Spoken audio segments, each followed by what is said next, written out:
Welcome to Blackout, everybody. My name's Andrew, and in today's video, I'm going to be talking about why the success of Halo 2 Anniversary was kind of hurt due to the reputation of the Master Chief Collection. I really do think that Halo 2 Anniversary is one of the best Halo games on the Xbox One. It plays beautifully, it's fantastic all the way around, but the problems that the Master Chief Collection had gave it a very negative kind of a response within the community. Some people just refuse to play it altogether. It has a horrible user review rating all across the internet, and it's not necessarily Halo 2 Anniversary's fault. Did 343 overscope this project where they crammed into development time? What really happened regarding the development of the Master Chief Collection, and why didn't they just release Halo 2 Anniversary? I'm going to play a little bit of devil's advocate here in this video. I'm going to list some points about the Master Chief Collection, all the new features they added, why Halo 2 Anniversary is so good, and why the Master Chief Collection, the other Halo games, which is Halo 1, 3, 4, and you can kind of count ODST, kind of brought down Halo 2 Anniversary. So kind of going back to the early development of the Master Chief Collection, this game was rumored for a few months leading up into when it was announced in 2014, just due to the fact that in 2014, that was the 10-year anniversary of Halo 2, and Halo 2 is regarded still to this day by many Halo fans as the best Halo game ever. And again, in 2011, that was the 10-year anniversary of Halo 1, and they obviously 343 was their first Halo game. It was Halo 1 Anniversary, which had remastered graphics, and it ran natively on the Xbox 360, and it didn't have the original multiplayer for Halo 1. Instead, it was kind of some different game modes for Halo Reach, because at the time Halo Reach was still going really strong. So they kind of had an anniversary map pack, which put some of the maps within Halo Reach. But Halo 2 Anniversary seemed to be a much bigger scope. It was rumored that the entire thing would run natively on the Xbox One. It would be 60 frames a second, 1080p, which was kind of new this generation at the time. There would be new sounds, new cutscenes, remastered music. It'd have achievements, whole bunch of stuff. And all of this really turned out to be true, and so much more. It really wasn't rumored until I believe it was the day of or the day before the announcement of the Master Chief Collection that this was a thing. It was much more than just a Halo 2 remaster. And it was everything fans dreamed of for Halo 2 Anniversary. I think the new cutscenes, the blur cinematics for Halo 2 are absolutely beautiful. I think it's really the way that these cutscenes were meant to be viewed. The sound effects in the game are great. There's a ton of new sounds in the game. There's achievements, because remember, the original Xbox didn't have achievements. There were terminals that you could find within Halo 2 which would play new cutscenes for you. It would kind of connect to the Halo Channel app, and it would launch some animated cutscenes, and a lot of this connected a little bit of the Arbiter and a few other things in the Halo universe to Halo 5, which was pretty cool because, granted, at the time, we didn't know what was going to happen with Halo 5. And it also had Forge mode for the remastered multiplayer maps, and it also had complete remastered multiplayer for not all of the maps in Halo 2, but a good bit of them. And everyone was super stoked, and people really couldn't play Halo 2 anymore for multiplayer. The Halo 2 multiplayer servers were shut down in 2012. That was when Microsoft pulled the plug for the original Xbox servers, and a lot of people stayed on for a few days after the fact and kept playing Halo 2 until the last guy kind of got disconnected. So people really wanted to play Halo 2 online again, and they were really stoked that you could play both the classic Halo 2 multiplayer as well as the remastered multiplayer. So that's really Halo 2 Anniversary, and really all of that as a package, I would consider that a full game. Because think about it, you have a remaster campaign just like Halo 1 Anniversary. You're getting the classic multiplayer from Halo 2, which Halo 1 Anniversary did not have, as well as a completely remastered multiplayer with the new graphics and everything else, which is also something Halo 1 Anniversary didn't have. So I think that Halo 2 Anniversary on its own is more of a complete game with all of the extra things, like, again, the sounds, the cutscenes, and all of that. That wasn't done for Halo 1 Anniversary. So Halo 2 Anniversary had a lot more going for it than the first game. And so I would consider it a full game, and I honestly would have paid $60 just for Halo 2 Anniversary. And I think the extra effort that Mike 343 put into it, of adding Halo 1 Anniversary, Halo 3, and Halo 4 kind of really was, maybe it was too big of a scope. It was too much to handle. Maybe they didn't have enough time. Maybe they were under development crunches to get all of this out the door. Maybe they didn't do enough testing for it. And you really got to understand what the Master Chief Collection is as a whole. You have Halo 1, Halo 1 Anniversary, Halo 2, Halo 2 Anniversary, Halo 3, Halo 4, and ODST, which was later added into the Master Chief Collection, all running at 1080p, 60 frames a second.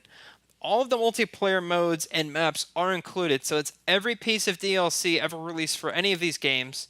There was that new multiplayer for Halo 2 Anniversary. This was the first time that original Halo 1 multiplayer was on Xbox Live, because that was not included with the launch of Halo 1. The multiplayer for Halo 1 was only on PC.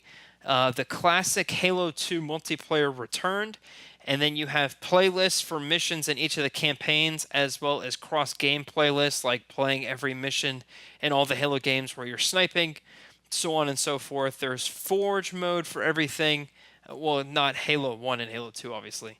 And then there's Spartan Ops for Halo 4. There's custom games. There's theater mode. I mean, this game has so much content in it that it's really astounding that this was even possible from a coding perspective. I really wonder how many millions of lines of code all these games are collectively. And, you got to think about it. People will argue, well, they didn't take enough time to look at the Master Chief Collection as to why it failed. I would kind of like to say that it was just too big of a scope. This kind of a project had never been done in any game ever. I think maybe you could compare this to the Uncharted Collection on PlayStation 4, but that came out after the Master Chief Collection, and the Uncharted Collection is just the campaigns. They didn't even touch the multiplayer, and I kind of think that's a good thing. Also, you kind of need to think that 343 is trying to fit 3 generations of Halo games onto a single disc. You have the original Xbox Halo 1 and Halo 2, you have the 360 versions of Halo 3, Halo 4, and ODST, and then you have the Xbox One version of Halo 2 Anniversary.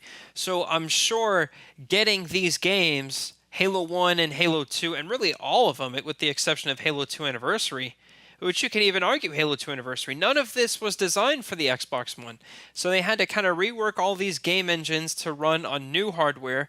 The Xbox One was still new to the scene. This came out 1 year after the Xbox One launched, so I'm sure 343 wasn't experts at how the architecture and system enhancements and performance of the Xbox One really worked. This was some of the first time players got to return to the classic Halo multiplayers in a very, very long time. They had to add all the content, which is all the emblems, the character customizations, the loadouts for Halo 4, the ranking system, kind of get a single ranking system working for all these games, getting a singular control scheme down, because every Halo game kind of messed with the controls a little bit. And this is the first game on the Xbox One for 343 Industries. So my question is, would a smaller scope have made Halo 2 Anniversary a bigger success? And you could think about this in a couple of ways. You could think, well, there's no such thing as bad press. And, all the attention that the Master Chief Collection was getting, maybe did that help drive some more sales? Maybe were people like, well, I really don't believe the multiplayer's broken. Let me go ahead and buy the game and try it for myself. I'm really not so sure that was the case. I think the bad press and reputation that Halo 2, or really the Master Chief Collection as a whole, was getting due to the fact that it just simply wasn't working, did not do them any favors. I still think, to this day, it's my personal opinion that this is the best way to play the Halo campaigns. If you're going to go through the classic Halo campaigns, definitely get the Master Chief Collection. It runs perfectly, it runs smooth, and it runs great on the Xbox One. And there's still bundles of the Xbox One S offered to this day that still offer the Master Chief Collection. So it's not like 343 just gave up. Like, you know what? This is just simply something we could not fix. I did read some articles researching for this video that 343 had stated that, they didn't necessarily give up on, quote, fixing the Halo Master Chief Collection multiplayer issues, but any major things that they would have done would have taken a ton of development time, and there'd be no guarantees that it would work, and then there would be patches that everyone would have to download and do massive player testing, and it would just be a massive project to undertake. And they're like, well, we kind of like the state the game is in now, and we don't want to make it any worse, so we're kind of just going to leave it as it is. And that's kind of the road that they've taken for a few years, and people have been kind of whining and complaining, wanting them to fix it. And so finally they're like, you know what, we are going to come back, completely fix the Master Chief Collection, because they are doing the Xbox One X enhancements for the Master Chief Collection sometime early this year. I would expect it to kind of kick up in a couple of months, and they're going to bring some new teams in to kind of mess with the Master Chief Collection, really get under the code base, and really make sure that the multiplayer works as intended. For me, I actually really didn't have any issues with the multiplayer. I think it's more of a case-by-case basis. For some odd reason, the game just likes me, and I've never had a problem with any of the playlists. But some of the population in the playlists are just absolutely abysmal. Really, the only playlists you can find players in are the individual games themselves, like Halo 3 only, Halo 4 only, and then Team Slayer. Some of the other ones, you can wait like 10-15 minutes and you only find like half a lobby. Or a lot of people like to quit. So if you start a big team battle game, by the time the game's over, half of everyone has quit already. So it's just best for you to play Team Slayer if you are going to go online with the Master Chief Collection. And I still think that if they were to just separate everything and just release a Halo 2 anniversary, I think they would have had more time to test the multiplayer side. I think they would have had more time to make the game look even better. And Halo 2 anniversary would have been just an absolute amazing piece of software that came out and really not brought down from the multiplayer issues of the other Halo games. And again, when they even announced that the other Halo games were going to be backwards compatible, which was Halo 1 Anniversary, Halo 3, Halo 4, and ODST, Microsoft's like, oh, we're going to add the 360 games to the backwards compatibility feature.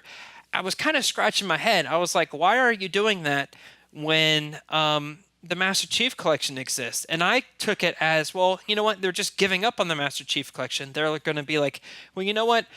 It works for those who it works for, and it doesn't for those who don't. And so the people where the Master Chief Collection doesn't work for them, they're just going to play the 360 versions of the Halo games. And that's, I thought, the road that they were taking. And then they announced that they were going to fix the Master Chief Collection, which I appreciate, but now I'm scratching my head even more. And it's like, well, why does that even exist now? Why do the 360 backwards compatibility versions of these games even exist? How come you didn't if you're going to add them to backwards compatibility anyway, then why'd you even put them in the Master Chief Collection in the first place?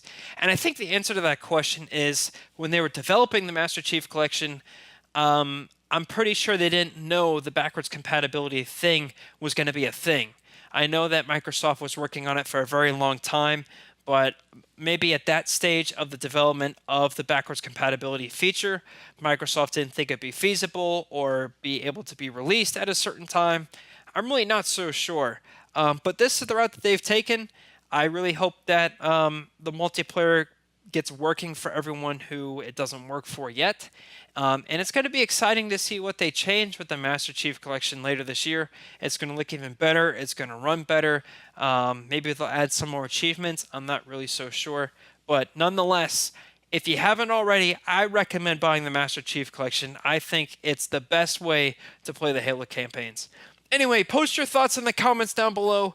Do you think the other games in the Master Chief Collection ruined the potential success of Halo 2 Anniversary. I'm sure the Master Chief Collection in general sold truckloads for Microsoft. I'm sure they're very, very pleased with the sales of Master Chief Collection. And I'm pretty sure the development cost for adding the other Halo games was not that high. I'm pretty sure most of the money went into Halo 2 Anniversary anyway. So I don't think they lost any money. I think they made plenty of money off of the Master Chief Collection. And so I would say it's a success in my book. Thanks for watching. I'm Andrew. Post your thoughts in the comments down below, and I'll see you next time.